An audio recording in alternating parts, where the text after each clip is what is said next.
হ্যাঁ, HMPV ভাইরাসটা পুরো নাম হচ্ছে হিউম্যান মেটা নিউমো ভাইরাস। আচ্ছা। করোনা ভাইরাস যেমন একদম নভেল ভাইরাস ছিল, অর্থাৎ নতুন টাইপের ভাইরাস ছিল যেটা সম্বন্ধে আমরা কিছু জানতাম না, এইটা কিন্তু সেরকম ভাইরাস নয়। এটা নিউমোভিরিডি ফ্যামিলিতে একটা রেসপিরেটরি সিনসিটিয়াল ভাইরাস, যেটা প্রথম ডিটেক্টেড হয়েছিল 2001 সালে ইন দ্য সেম চায়নাতে।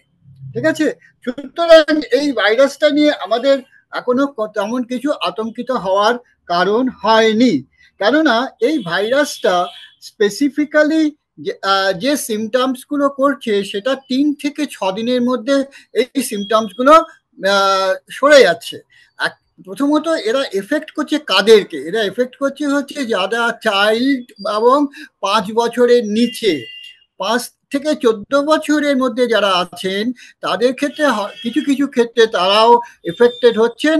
আর কারা এফেক্টেড হচ্ছেন না, বয়স্ক লোকেরা, 60 বছরের ওপরে যাদের বয়স তারা আলটিমেটলি, এবং যাদের ইমিউন স্টেটাস একদম কমে গেছে, যেমন কোভিডে ইমিউন স্টেটাস যাদের কমে গেছিল তাদের এই কোভিডের যে ভ্যারিয়েন্ট গুলো ছিল সেই ভ্যারিয়েন্ট গুলোতে যাদের ইমিউন স্টেটাস কমে গেছিল তাদের ক্ষেত্রেই বেসিক্যালি এফেক্ট করছিল।